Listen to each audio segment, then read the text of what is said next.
Chair. আমি এখন একটি স্বামী বিবেকানন্দজির একটি কবিতা আবৃত্তি করছি। তুমি বলেছিলে জীবে প্রেম করে যেই জন, সেই জন ছেড়েছে ঈশ্বর। তুমি কাউকে বলনি তোরা নিচু যা, যা যা ধুয়ে যা ঈশ্বর।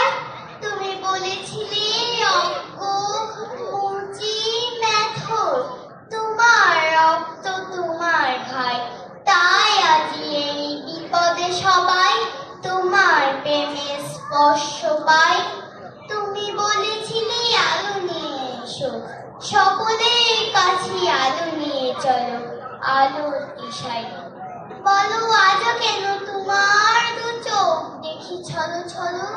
তুমি বলেছিলে টাকাতে কিছুই হয় না, নামেও না যশেও না, বিদ্যাতেও কিছু হয় না, শুধু ভালোবাসাতেই সব হয়। তুমি বলেছিলে সত্যের জয় হবেই হবে, আজ হোক কিংবা কাল হোক, সত্য ধর্ম পবিত্রতা অভিনশ্বর, তার অর্ধেক পাবি না।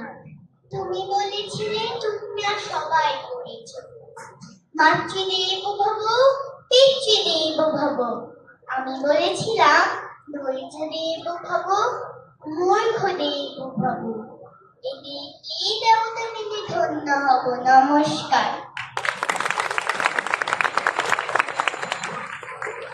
কেমন করে বলবে কবিতা কে লিখেছিল?